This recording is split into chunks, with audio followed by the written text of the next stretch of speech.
하나님의 말씀 신약 성경 베드로전서 2장 13절입니다.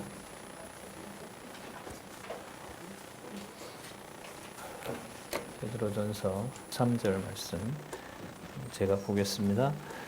인간에 세운 모든 제도를 주를 위하여 순복하되 혹은 위에 있는 왕이나 혹은 악행하는 자를 징벌하고 선행하는 자를 포장하기 위하여 그의 보낸 방백에게 하라. 네, 14절까지 읽어드렸습니다. 우리 교재는 성경 강론 18권 개역 성경과 함께 우리 주석 그리고 해석이 나와 있는 우리 성경 강론집 참조하도록 하겠습니다. 잠시 개론을 보시면은 우리 야고보서에서부터 베드로후서까지 성령께서 약속대로 임하셔서 하늘에 계신 그리스도께서 성령을 통하여 약속하신 그리스도의 몸된 교회를 세우시고 또 양육시키시고 무장하고 투쟁케 하시고 그리고 반드시 승리하게 하시는 이 5가지 교회와 관련된 놀라운 성취를 통해서 바로 그 이름 여호와를 계시하는 놀라운 역사가 바로 아까 세계 창조의 역사이고 심판의 역사이고 또 마지막 그리스도께서 재림하시고 그 이후에 최종 심판하실 때까지 우리 홍수도 잠시 살펴봤습니다만 하나님의 무서운 심판과 수십억 명 가운데 8식구를 살려내면서 여호와라는 이름을 계시하시는 바로 그 놀라운 일이 바로 교회를 통해서 성취가 됩니다. 특히 베드로 전서에서는 거룩한 생활이 무엇인지를 촉구하도록 하시고 또한 그리스도의 몸된 교회의 비밀을 알려주신다는 내용으로 요약을 할 수 있을 것 같습니다. 순서로 보면 야고보서에서 거룩한 생활의 반대말이죠. 세속적 행위와 관련을 지으면은 세속적 행위를 배격하게 하심으로 거룩한 생활이 되도록 촉구하시는, 깨닫게 하시는 내용이라고 보시면 됩니다. 어떤 과정으로 이루어지냐 하면 이 본문 요약의 제일 끝에 한번 보시면은 순복함, 인내함, 순복함, 복종함, 그다음 존중함. 저 존중하면 이제 여호와께 존중함. 그리스도의 몸된 교회의 통치자인 그리스도를 존중하게 함. 이렇게 보면 될 것 같고요. 그럼 살아감, 생활함, 또 순복함. 가장 많이 나오는 말이 뭐죠? 순복함이죠. 순복함, 그 다음에 여호와 하나님을 존중함, 또 경외함 이런 서술어로 되어 있습니다. 그래서 우리가 지금 2장 13절에서부터 3장 22절까지 내용에는 순복하게 하신다. 바로 모든 세상에 일어나는 역사와 모든 사건을 통해서 교회의 머리 대신 그리스도께 순복하게 하신다. 또 기억나실 겁니다. 그 2장 13절에 순복하되가 순복당하게 하신다. 수동태라는 거 우리 지난 시간 몇 가지 말씀을 드렸습니다. 그러면 우리 순복함과 관련해서 누구에게 어떻게 왜 순복하게 하시는지 왜 그것이 거룩한 생활인지 거룩한 자가 되는 것이 그리스도의 지체가 되는 거죠. 거룩한 자들의 모임이 성도잖아요. 그 성도를 우리는 에클레시아, 교회라고 하는 겁니다.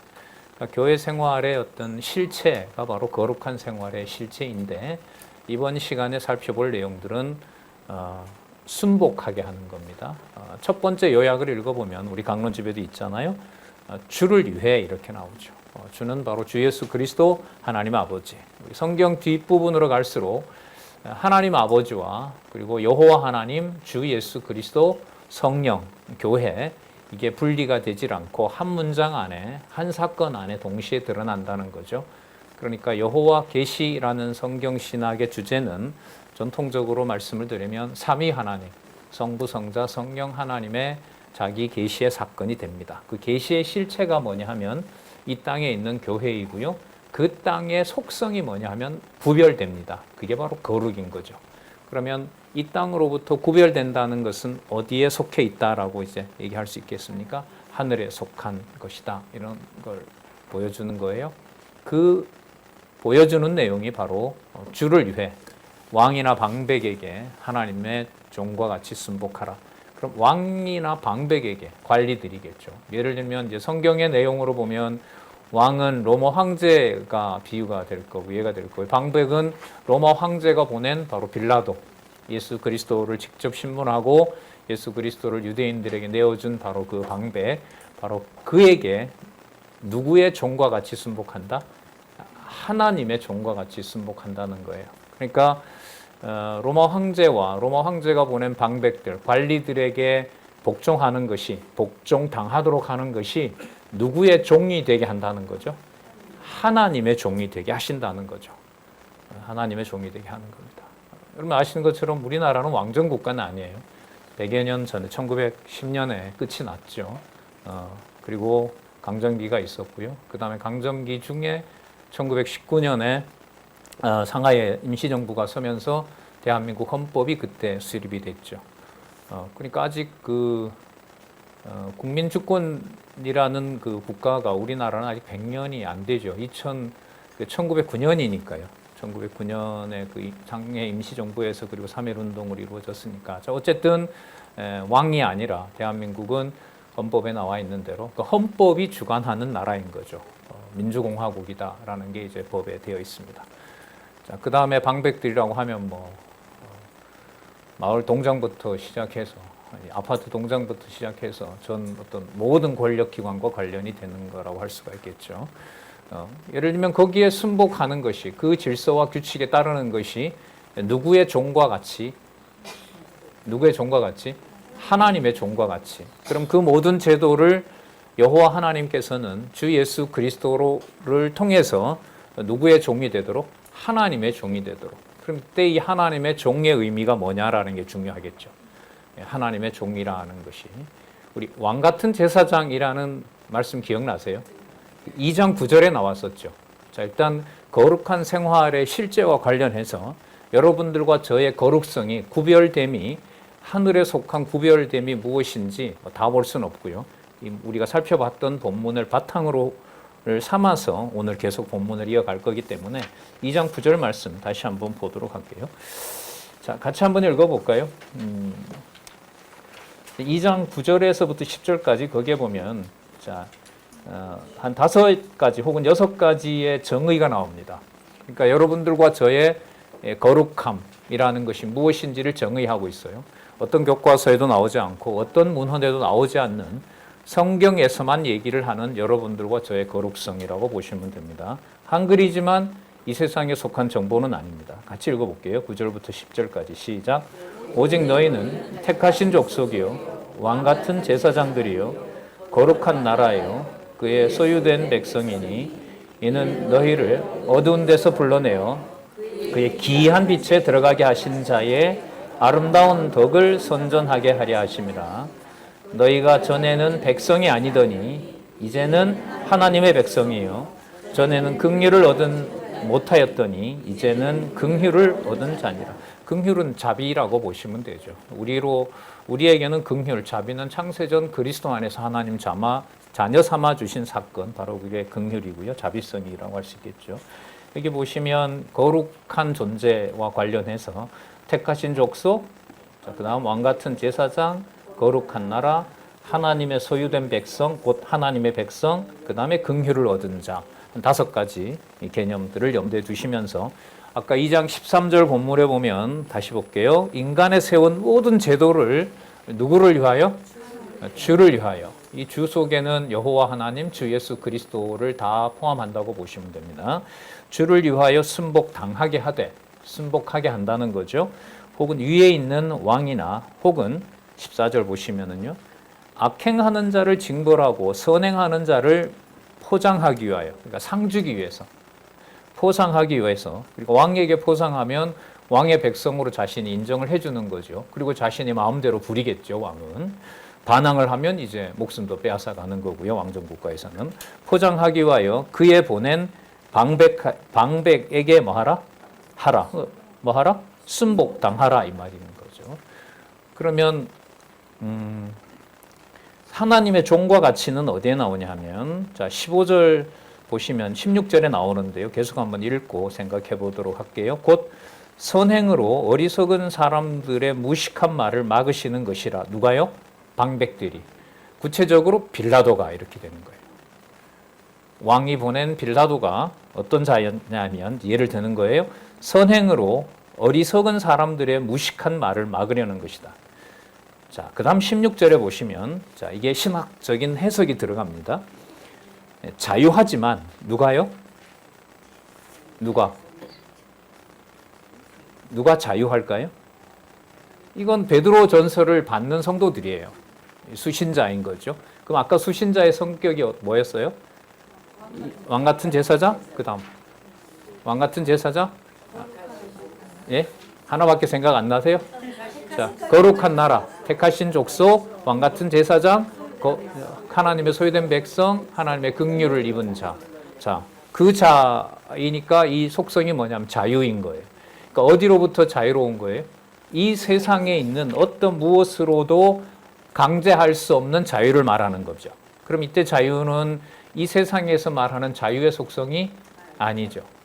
진리가 너희를 자유케 하리라고 했을 때 그 진리는 하늘에 속한, 우리로 말하면 성령께서 약속하신 대로 오셔서 우리를 영적으로 하나님 자녀 만든, 그리고 어느 누구도 내 몸 안에 있지만 내가 함부로 할 수 없는 구별된 본성, 그게 아까 택하신 족속, 왕 같은 제사장, 그 다음에 거룩한 나라요, 그의 소유된 백성이고 긍휼을 입은 자라는 그 말씀이 있는 겁니다. 그 속성이 뭐냐 하면 자유예요. 어떤 면에서 보면 세상과 비교를 하게 됐을 땐 절대 자유죠. 내가 나를 어떻게 할 수 없는 자유가 있는 거죠. 그러니까 내가 내 몸에 대해서 통제할 수 없고 함부로 할 수 없는 거룩성이 교회 생활에서 거룩함의 출발입니다. 그러니까 육의 몸을 가지고 있지만 그 육의 몸을 죽이더라도 그 목숨을 빼앗아 가더라도 하나님께 속한 바로 영은 어떤 손상도 당하지 않는 거죠. 누구 생각하시면 되냐 하면 그리스도 생각하시면 돼요. 그리스도가 십자가에 죽으신 거지만 죽으신 것이 아니라, 여러분들 많이 들어보셨죠? 사망 권세를 심판하는, 이게 베드로 전서에 나옵니다. 그리고 아까 우리 장로님 설명하셨던 노아 홍수 시대에 8명 빼고 성경 본문으로 보면 전부 멸망당해서 지옥에 가 있어요. 약간 섬찟하고, 그런데 성경 표현은 그렇게 나옵니다. 뒤에 8명만이라고 나오고, 그리스도는 죽으셔서 그때 노아 홍수 시대 때 하나님의 영을 거역한 자들에게 당신이 죽음의 권세를 다스리는 메시아다, 하나님의 통치자다, 내가 내 교회의 관리자다, 너희들이 그때 노아와 같이 합력하지 않은 것은 하나님의 뜻에 너희들이 거역한 자다, 그걸 심판하러 가셨다라는 말씀이 뒤에 나옵니다. 자, 어쨌든 심판하시는 그리스도의 능력이 바로 그리스도의 죽음과 함께 드러난다라는 거죠. 그 과정에 여러분 베드로 전서 후서에 권면하도록 하는 바로 뭐냐 하면 고난입니다. 이 고난은 어디서부터 시작이 됐죠? 기억나세요? 징계받지 않는 자녀는 아들은 아들이 아니다. 반드시 하늘에 속한 믿음의 실체를 가진 하나님의 백성들은 반드시 아벨처럼 맞아 죽는 걸 포함해서 고난이 반드시 따른다. 징계가 따른다. 히브리서 12장부터 야고보서는 그 내용으로 계속 갔죠. 그건 혓바닥 놀리는 것까지, 다르게 말하면 혀도 놀리지 못할 정도로 변명하지 못하게 하는 고난을 당하게 한다는 겁니다. 그 내용이 베드로 전서에서 그대로 이어봤습니다. 억울함으로 하소연하지 못하는 거지만 혀도 놀리지 않고 묵묵부답 속에 고난을 받는 것이 아버지 앞에서 아름다운 복이다 나옵니다. 베드로 전서에. 그래서 이 투쟁의 핵심은 야고보서를 지나면서 그리스도께서 그 수치스러운 십자가상에서 한마디도 자기 좋을 대로 변명하지 않게 하시고 아버지의 뜻대로 그대로 눈물과 통곡으로 아버지께 순종을 배운 역사, 그게 고난이라는 이름으로 야고보서에서부터 베드로후서까지 나타나고요. 베드로후서에 그 모든 능력이 기록한 하나님 말씀의 권위라고 나옵니다. 베드로후서에 가서. 그러니까 히브리서 4장 12절에 있던 말씀 있죠. 하나님 말씀은 살았고 운동력이 있어 좌우에 어떤 날선 검보다 예리하여 관절과 골수를 찔러 쪼개기까지 하며 또 마음의 생각 뜻을 감찰하시나니 이는 그가 만드신 모든 만물이 그 앞에 벌거벗은 것 같이 뭐하게 하리라? 예, 드러나게 하리라. 심판이 들어갑니다. 그 심판이 바로 성도들의 구별성에서 혀 놀리는 것까지 다 통제하면서 아무 소리를 못하게 하고 그리스도의 고난을 그대로 받게 하시는 삶이 거룩한 생활이다. 이렇게 해도 틀리지 않습니다. 정확한 요약이라고 할 수 있고요. 계속 해 나가도록 하겠습니다. 그런데 여기에서 지금 무엇을 얘기하냐면 당 권력이고요. 지금도 마찬가지죠. 우리야 민주공화국이지만 그 남미 어떤 나라들은 9년마다 쿠데타가 일어났거든요. 그러니까 살 수가 없는 거죠. 거기는 뭐 말 한마디 잘못하면 그냥 군사 정권의 직결 심판으로, 뭐 우리나라도 한때 그런 적이 있었죠. 군이 통치하면서 거기에 달려들면 뭐 지도새도 모르게, 저희 동네에 중학교 다닐 때 동네에서 좀 막 야단치던 삼촌이 안 계세요. 어느 날 물어보니까 잡아갔대요, 반에. 그리고 한 7, 8년 후에 왔는데 거의 이제 병신이 돼서 와서 이제 죽고, 그런 일을 보면서 이제 했는데, 그 나중에 이제 보니까 이게 국가 권력이 가지는 폭력이구나 이러면서 이제 대학 다닐 때 많은 갈등도 하고 그랬었는데, 어쨌든 이 사이에 고난에다가 뭘 하나님이 붙여놓냐 하면, 그리스도께서 그냥 유대인들에게 돌에 맞아서 그냥 돌아가시는 게 아니라 유대인들마저도 꼼짝할 수 없게 하는 로마의 권력, 로마 제국의 권력을 통해서 그리스도가 아버지가 정한 뜻을 이루게 하신다는 거죠. 베드로전서는 여기에 성도들이 받는 고난을 히브리서에도 뭐 톱으로 켜고 하는 아주 끔찍한 장면들이 나옵니다마는 베드로 전후서는 이것을 기쁘게 받는 고난이다라고 거룩한 생활을 촉구하게 하시는 거죠. 반대로 교회사를 보면 교회 내에서 상상할 수도 없는 또 배신이 일어나기도 하죠. 성도가 성도를 죽이는 일들도 교회 역사에서는 일어납니다. 이게 성경을 좀 결론적으로 결론이겠죠. 성경을 여호와 하나님의 살아계신 계시와 사역의 역사로 성경을 통해서 어떤 부분을 보더라도 증명이 되도록 하고 믿어지지 않게 하면 이 세상사는 다른 역사관을 가질 수가 없어요. 다른 역사관, 하나님이 살아계신 역사로 절대로 알 수가 없다. 이걸 이제 미리 좀 보면서 또 생각하게 됐습니다. 자, 그럼 한번 볼게요. 계속해서 자유 하나, 그 자유를 무엇을 가리우는 데 쓰지 말라? 악을 가리우는 데 쓰지 말고 오직 누구의 종과 같이? 그러면 왕이나 방백이 과도한 과세를 물려요. 유대인들 같으면. 물론 이제 이 말씀을 듣는 소아시아는 유대인은 주로 아니에요. 보면 베드로전서 1장 1절에 보면 바울이 복음을 전했던 1차 전도를 했던 바로 그 지역 전체로 보시면 돼요. 지금 전체로 말하면 이란 땅 일부가 들어가고 터키 땅 전체. 자, 그 지역에 아마 이 정황으로 보면 로마가 이제 그걸 삼아서 아시아로 더 통치하기 위해서 아마 뭐 세금을 더 내라 그랬을 수 있고요. 정황으로 보면은 이 예루살렘이 망하지 않기 때문에 예루살렘에 함락시키기 위한 로마 제국의 모든 세금이 거기에 집중이 되어 있습니다. 특히 이제 유대인들에게 과도하게 부과하는 세금은 이제 이루 말할 수가 없죠. 그건 역사적 사실로도 나와 있는데, 자, 이 상황에서 모든 어떤 그 지배하는 자들이 세금을 내라 그러고 거기에 반항하면 이제 죽이고, 그 다음에 로마 제국 같은 경우에는요, 세금을 반란을 일으키는 것만큼 절대로 용서하지 않는 벌이 있어요. 그 벌이 뭐냐 하면 세금을 안 내는 거예요. 특히 유대인들이. 왜냐하면 그 돈 가지고 뭐 할까 봐. 무기 사고 반란을 일으킬까 봐. 그래서 세금에 대해서는 반란만큼 강하게 처벌을 했습니다. 이런 것들이 교회에 이제 성도들에게 몰려왔다는 거죠. 그걸 생각하시면서 만약에 본다면은 하늘에 속한 왕 같은 제사장의 직위를 가지고 살아가면서 자유, 절대적인 자유가 통치하는 하나님의 백성으로 살아갑니다. 그런데 그 자유로 악을 가리우는 데 쓰지 말고 오직 뭐와 같이 하라? 그럼 하나님의 종과 같이 하라는 말은 그 왕과 방백을 하나님이 세웠으니까 그들이 요구하는 대로 뭘 하라는 거죠? 내라는 거죠. 세금을 내라는 거예요. 이 로마서의 배경이 되기도 해요. 로마서에 이제 이게 그 편지를 받는 로마 교회의 분쟁이 일어나는 거잖아요.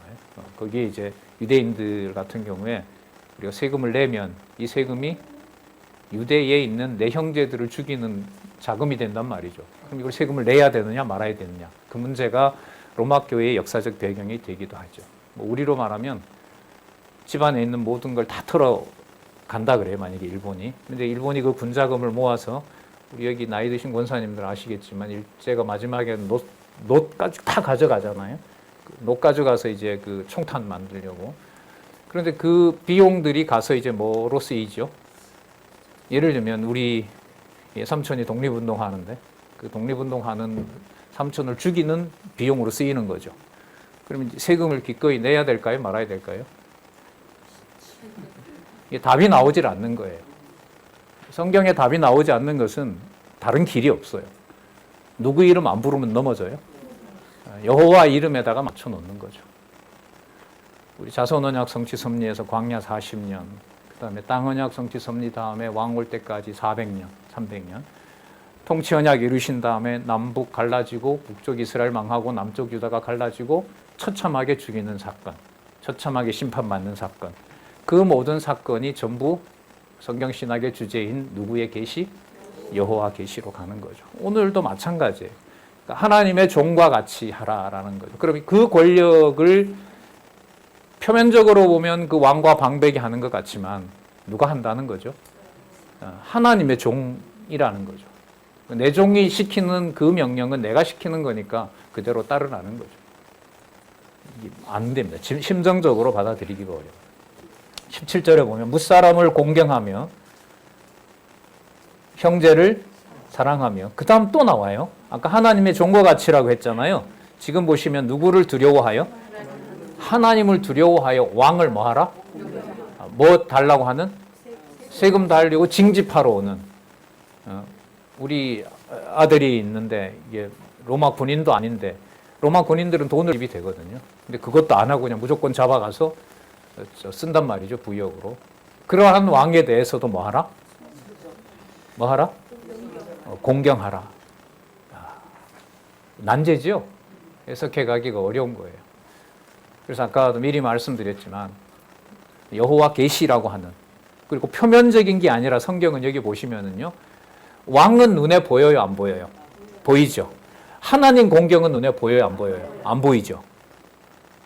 그러면 안 보이는 하나님에 대해서 우리는 왕 같은 제사장으로서 우리가 당하는 고난이 그리스도처럼 왕은 억압을 하는 거지만 하나님 앞에서는 아까 나왔죠. 어떤 자라는 거예요?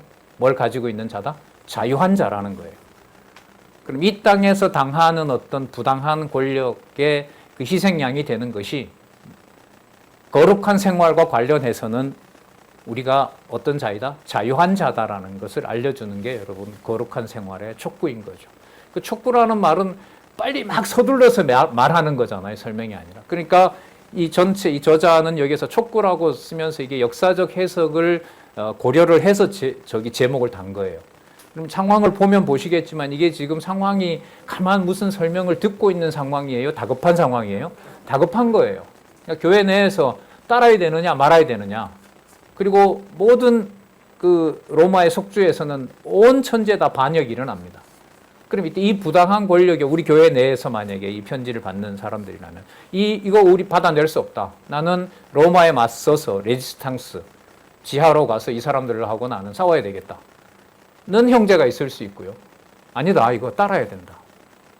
하나님께서 세워놓으신 권력이다. 따라야 된다. 이게 봉합이 될까요? 안 되는 거죠. 그러니까 여기에 하나님의 자유와 하나님의 사랑과 하나님의 심판이 같이 임하는 거예요. 그건 더 나아가면 하나님 살아계신 증거라는 것으로 모아주지 않으면 두 진영의 대립밖에 생기지 않는 거예요. 그리고 대립 속에서 각자 준 상황에서 아까 나와 있던 것처럼 하나님의 종이 되게 하고요. 전능자인 여호와 하나님의 종이 되게 하고, 자, 누구를 두려워하게 해요? 하나님을 두려워하고 하나님을 경외하게 하는 거예요. 어떤 상황에서? 통치 권력의 불종적인 자세가 되게 하면서도. 아까 여러분 순복 당하라는 말씀 속에서는 능동적으로 우리가 해결해 가는 것을 이미 뭐예요? 허락하지 않습니다. 여기서는. 그렇기 때문에 표면적으로 당신 왜 그렇게 하느냐, 이런 말을 원천적으로 할 수가 없는 거죠. 그런 혀를 놀릴 수가 없는 거예요. 그러니까 이런 논리를 따라가면, 글쎄 여러분들 또 그런 걸 조금 인상들 보니까 느끼겠는데, 20대, 30대 저로서는 머리로는 성경신학이 처음서부터 여호와 계시로 주권과 창세전 근거로 가지만, 이런 말씀을 읽고 또 읽었을 때는 믿음이 이제 생기기보다는 더 반감이 생기죠. 그 말은 우리의 본성과 우리의 도덕적 감정으로는 성경을 하나님의 말씀으로 받아들일 수 없는 거구나. 그 개론 우리 지금은 5페이지에 나오나요? 무슨 눈? 예. 그러니까 병든 자에게라야 의원이 필요한, 이 말씀이 아니면 도대체 영혼의 자유는 고사하고 살 수 없는 자이구나라는 것을 깨닫게 하는, 오직 그것은 하나님의 은혜와 주권 가운데 있다. 이걸 생각하는, 절실하게 느끼게 되는 거죠. 이해를 위해서, 좀 이해를 돕기 위해서 14절 볼게요. 악행하는 자를 징벌하고 선행하는 자에게 상을 준다. 누가요? 하나님이 세워놓은 방백이. 예를 하나 들게요. 베드로가 예수님 잡으러 오자 베드로가 칼을 가지고 예수님을 잡으려는 자를 칼을 휘두르어서 그 귀를 잘라버리죠. 그리고 예수님께서 다시 귀를 붙여주죠. 그리고 예수님께서 어떤 말씀을 하시죠? 칼로 시작하면 칼로 망한다라는 거예요. 이제 로마군과 이제 로마군 빌라도의 허가를 받아서 대제사장들과 장로들이 보낸 군대가 온 거 아니에요. 검과 몽치와 횃불을 들고 왔단 말이죠. 그럼 14절에 악행하는 자를 징벌하고 선행하는 자를 상 준다라는 말로 봤을 때, 예수님의 그 가르침으로 보면 베드로는 거기에서 스승을 지키려고 칼을 휘두른 것이 선행입니까? 악행입니까? 선행이에요?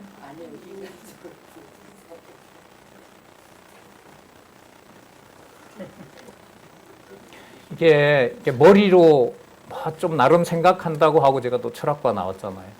뭐 이게 정리가 되겠어요? 누가 안 물어주는 게 고맙죠. 제가 철학과 가서 제일 먼저 입을 확 다물게 된 게 뭐냐 하면, 제 선배 하나가 교회를 잘 모르는데, 야, 예수가 사생아인데 맞냐? 이러는 거예요. 왜요?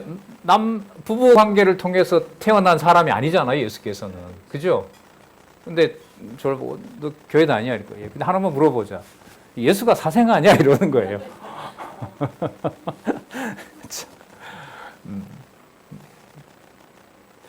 악행하는 자를 징벌하고 선행하는 자를 포상하기 위하여 하나님이 보낸 방백이라. 그러면 그 장로들과 대제사장들은 베드로의 행위를 뭐하는? 심판하는.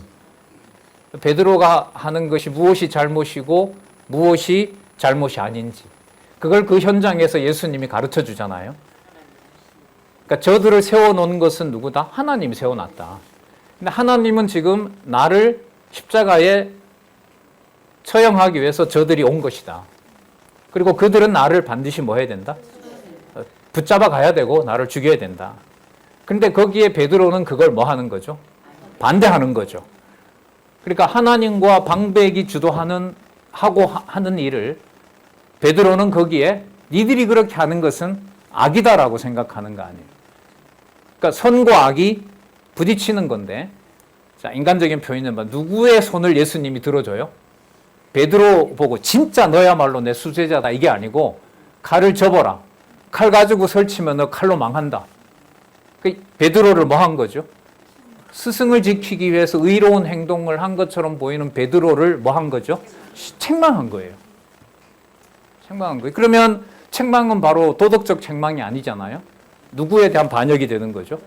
그리스도의 명령에 대해서 반역을 하는 거예요. 이 세상 살면서 국가 권력에 대해서 이렇게까지 고민해 보신 적이 있으세요? 아마 없으실 거예요. 우리 여기 현장에 계시지만 이런 운동 하시다가 감옥에도 갔다 온 분이 여기 계신데, 고민들을 많이 하셨겠죠, 아무래도. 이제까지 이런 고민 안 해보셨죠? 안 해보셨죠? 예. 이 사이에다가 두고 이 로마 이 사도들은 더 하죠. 사도들 같은 경우에는 항상 로마 권력의 권력을 등에 업은 유대인들이 항상 있었으니까. 그러니까 유대인들이 죽이려고 했을 때 이제 죽인단 말이죠. 종교 권력으로 돌을 때려서 죽이잖아요. 그러다가 더 많은 교회를 학대하려고 할 때는 이 규모가 크니까 로마 권력을 들어서 죽여야 돼요. 그러니까 이 사이에 교회가 있단 말이죠. 이걸 저라도 이걸 그 권력에 그냥 아멘하고 받아들일 수는 없는 거죠. 근데 성경은 반복하죠. 그들이 누구의 종이다? 하나님 기준의 선과 악을 집행하려고 온 하나님의 종이고, 두려워해야 될 것은 그들의 회 몽둥이와 쇠몽둥이와 창칼이 아니라, 아까 보세요. 17절에 누구를 두려워하며 그러죠? 하나님을 두려워하며 또 왕을 뭐하라? 공경하라. 그리고 17절 시작할 때 무사람을 공경하며 형제를 사랑하라. 예수님의 말씀 가운데 내 원수를 내 몸같이 사랑하라는 말씀 기억나세요? 예. 그거 큰 틀에서 보면 이거 이루시는 거예요. 이루시는 거예요. 예. 그럼 이 형제 중에 누가 하나님 백성이고 아니고를 우리가 구분할 수 있을까요? 없죠. 예. 마태복음에 예수님 양쪽에 있던 강도들이 둘 다 예수님을 심한 말로 저주를 합니다. 근데 누가복음에 가면 그 두 강도 중에 하나는 어디로 가죠? 낙원에 보내요. 우리가 알 수 있어요? 없어요? 없는 거죠. 그러다 보니 방백이 악한 방백이라도 지금 전체 흐름으로 보면 기독교인들이 그 명령에 따르고 말로는 자신들이 섬기는 여호와 하나님을 부르는 걸 보고 자기의 어떤 그 권력에는 맞서지 않고 따르는 걸 보면서 그 황제나 방백이 누구를 따를 수 있어요? 여호와를 경외할 수 있게 된다라는 게 이 흐름인 거예요. 부부 관계도 마찬가지고 상정과 종의 관계도 마찬가지예요. 이게 베드로후서에 계속 일관되어 있는 거란 말이죠. 예. 자,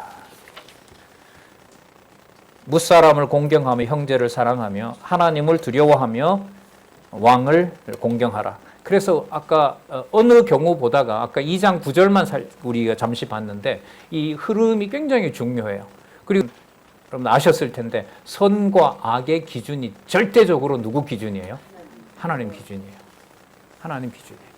하나님의 종, 이 말은 하나님이 죽으라 하면 죽게 하면 죽는 거고 살게 하면 살게 하는 거죠. 그러니까 하나님 뭐와 관련해요? 공경과 관련된 거죠.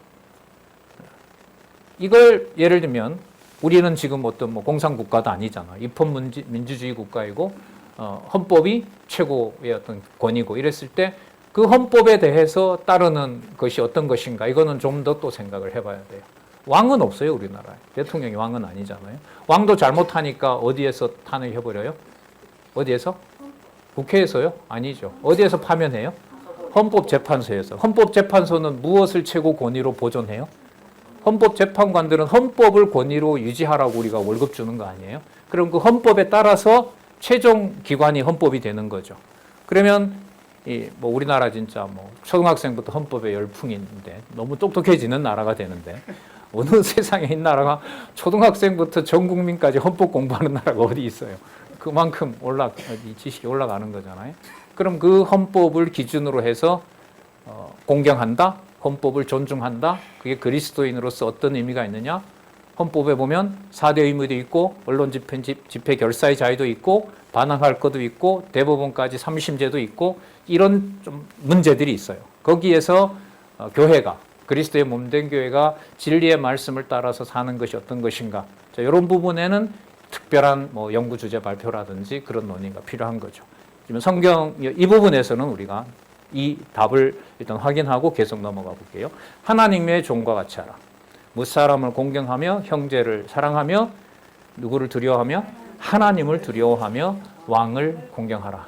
그래서 선과 악의 기준을 성경은 절대적으로 누구의 기준으로 설명을 한다? 하나님 기준으로 선과 악. 하나님 기준의 선과 악을 놓는다면은요, 우리끼리의 판단이 극단적으로 간다 하더라도 극단적인 평가를 상대방에게 두고 당신은 악이야, 당신은 틀렸어라는 말을 함부로 할 수가 없게 하죠. 누구의 공경, 누구에 대한 경외 때문에? 여호와 하나님에 대한 경외이기 때문에. 그 다음 2장 18절부터 21절까지 사환들은 주인들에게 순복하고, 자, 뭘 받으면서? 이게 여러분 악관성이 있는 거죠. 왕에게 공경하라. 그가 선행과 악행을 판단하도록 내가 세워놨다. 그리고 베드로 너가 한 것은 악이다. 그걸 내가 현장에서 막았다. 내가 잡혀가도록 하는 것이 하나님이 볼 때 선이다. 그럼 여러분 성경은 그러니까 누구의 선과 악으로 깨닫게 하는 걸까요? 타락한 인간 중심의 선악을 아는 일을, 누구 중심의 선과 악을 아는 것? 여호와 하나님 중심의 선과 악을 아는 것으로 깨닫게 하는 절대적 진리가 성경이라고 할 수 있겠죠. 절대 가치가 되는 거죠. 2장 18절부터 21절. 사환들아 범사에 두려워함으로, 이거 이제 아까는 국가적인 문제라면은 각 가정으로 돌아와서 사환들, 종들 범사에 볼까요? 두려워함으로 주인들에게 순복해요. 그럼 순복하는 기 전에 전제가 뭐냐 하면 두려워하는 거예요. 누굴 두려워하는 거죠? 누구를 두려워해요? 하나님을 두려워하는 거예요. 그러니까 이 본문이 연결이 돼야 되는 거예요. 아까 왕을 공경하되 누구를 두려워하며? 하나님. 마찬가지죠. 자, 희한한 말씀이 나옵니다. 범사에 두려워함으로 주인들에게 순복하되 선하고 관용이 있는 주인뿐만 아니라 또한 까다로운 자들에게도 그리하라. 자기 손만 챙기고 인권에 별로 관심이 없고 그런 거기에도 또 종이니까요. 무슨 지경에 이를 수도 있어요? 죽을 지경에 이를 수도 있는 거죠. 그건 뭐 허다합니다. 그런 사례들은. 로마의 법은요. 아버지가 가부장 권위죠. 가부장적인 권위에서는 아버지가 형사법에 준하는 사형과 생명을 살리는 권한을 부여하고 있죠. 로마 사회에서는. 그러니까 그 네로 황제 같은 경우에는 딸과 장모를 죽였는데도 소출을 당하지 않습니다. 원로원에. 왜냐하면 가부장적인 권위가 있기 때문에. 자, 어쨌든 그런 권위 속에 있는 바로 각 귀족들 혹은 이런 그 가정에 대해서 선하고 관용하는 자들에게만 아니라 또한 까다로운 자들에게도 그리하라. 19절 볼게요. 같이 한번 읽어보실래요? 19절부터 20절까지 같이 읽어볼게요. 시작. 애매히 고난을 받아도 하나님을 생각함으로 슬픔을 참으면 이는 아름다우나 죄가 있어 매를 맞고 참으면 무슨 칭찬이 있으리요. 오직 선을 행함으로 고난을 참으면 이는 하나님 앞에 아름다우니라. 까다로운 주인에게 부당한 이의를 제기했다가 죽을 지경으로 얻어맞았어요. 누가 잘못한 거고 누가 잘한 거죠? 읽어드릴까요? 죄가 있어 매를 맞고, 죄가 있어 까다로운 주인에게 매를 맞고 참으면 무슨 칭찬이 있으리요? 그러면 칭찬을 받으려면 뭐 해야 되는 거죠?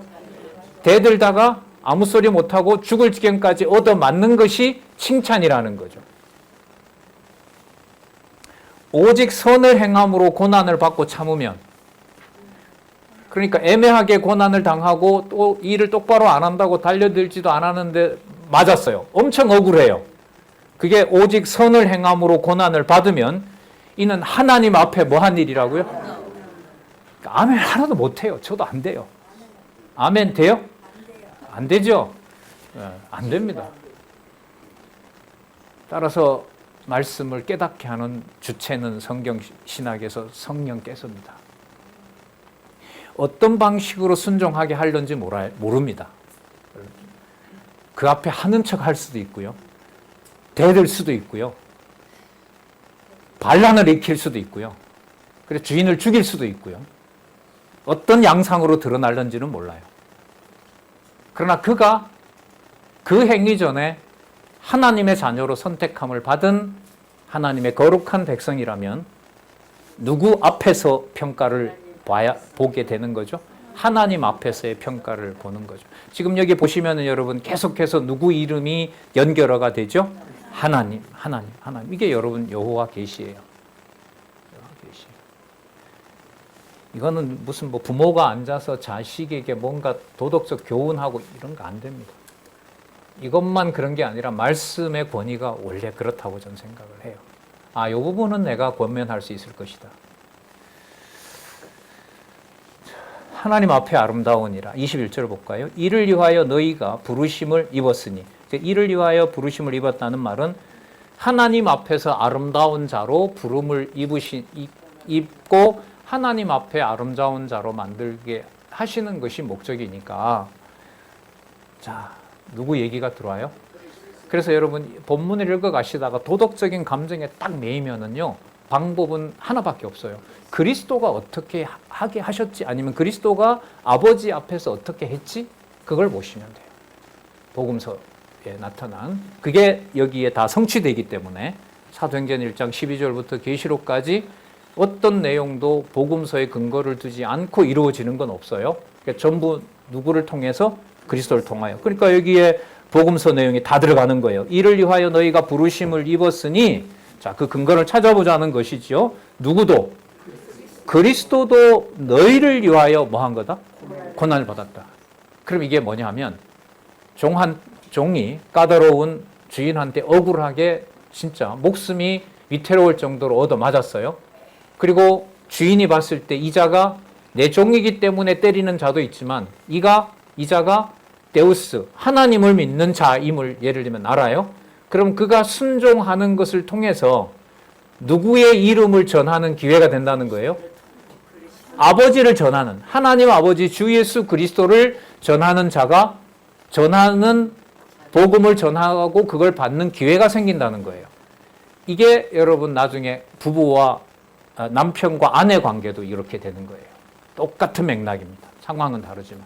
그러니까 국가 관계에서부터 각 개인의 가정생활까지 고난받는 것의 의미가 그리스도가 고난을 받으면서 자기를 위해서 받으신 것이 아니라 누구를 위하여? 우리를 위하여 고난받으셨다는 것을 목적으로 삼습니다. 맛있는 거 해놓고 안 줘도 딸이고 아들이고 다 화가 나는데 순간 무슨 고난을 성도를 위해서 남을 위해서 받고 순간 생각하면 다 그냥 무너지죠. 말씀의 권위가 어떤 것인지 생각을 하게 돼요. 고난을 받으사 너희에게 뭘 끼쳐? 본을 끼쳐 그 자취를 따라오게 하려 하셨느니라. 그래서요, 성도들의 고난은요, 그리스도와 관련이 됩니다. 맞죠? 누구의 이름을 경외하도록? 하나님, 여호와 하나님의 이름을 경외하도록. 그러면은 그리스도께서 십자가의 골고다에서 죽으신 그것은 이 지상에 있는 사건이 아니라 창세 전부터 자신 안에서 선택해 놓은 하나님의 자녀를 위한 죽음이 되는 거죠. 그 영원한 제사를 이 땅에서 시간 속에서 성취하시는 것이 되죠. 그럼 그리스도만 그럴까요? 왕 같은 제사장, 거룩한 하나님의 백성된 그리스도의 성도도 마찬가지일까요? 마찬가지입니다. 따라서 부모 입장에서는 자녀를 낳을 때부터 이 땅에 그리스도의 백성으로 사는 한은 이 땅에서 당하는 심적 억울함에서부터 육체적인 간단한 희생부터 자녀를 위해서 자신의 모든 것을 던지는 모든 일체 과정들이, 모든 삶들이 그리스도가 십자가에 죽으신 것이 하늘에 있는 성소에서 아버지가 원하는 화목제물이 된 것처럼 성도들의 개인 희생은 세상에서 말하는 어떤 한 개인의 희생으로 끝난다, 안 끝난다? 안 끝납니다. 그리스도 안에 있기 때문에 어디에 있는 제사를 완성하는 과정이 된다? 하늘에 있는 지성소에서 화목제를 이루는 바로 제사 행위가 되는 겁니다. 이런 평가를 하는 것은 없어요. 그래서 아무리 작은 거라도 그리스도 안에 있으면 이미 그것은 하늘에 계신 아버지께 상을 받은 것이라고 그리스도가 약속하고 있잖아요. 그리고 자기가 하나님 앞에 거룩한 자라고 하는 자들에 대해서는 예수님은 얼마나 무섭게 심판합니까? 화 있을진저라고 들어보셨죠? 이미 저들은 자기 상을 받았느니라, 없다는 거죠. 그리고 자주 말씀드리는 부자의 연보와 구리 동전 2개 드린 자에 대해서 누가 더 많이 냈다? 과부가 2렙돈을 낸 자가 더 크다는 거죠. 누구에 대한 공경이 본질이기 때문에, 아버지에 대한, 예수를 그리스도로 믿는 그것이 본질이기 때문에, 따라서 교회에서 일반적으로 이루어지는 재능 기부라는 연보에 대해서 객관적인 기준이라 치고 세상에 있는 기준을 가지고 평가하는 순간, 도덕적인 감정을 가지고 부모의 행위를, 내 자신의 행위를, 남편과 자녀들의 그러한 희생과 봉사를 평가하는 순간 하나님 경외의 여지는 사라집니다. 이게 교회가 가지는 엄격함이고요. 교회 생활의 거룩한 생활을 촉구하는, 다급한 상황에서 촉구하게 해주시는 베드로전서의 말씀이라고 생각을 합니다. 그래서 아마 여러분들도 느끼실 텐데, 성경신학을 통해서 공부해 가면서 괴로운 순간은요, 몰려와요. 야, 내가 이렇게 세상과 다른 말씀을 듣는데 이렇게 세상과 다른 기준으로 이렇게 말할 수밖에 없나?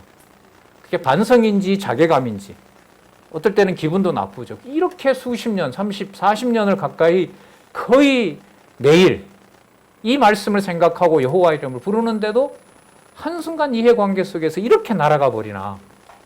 아마 이게 여러분들 몰려올 겁니다. 몰려오셨을 수도 있고요.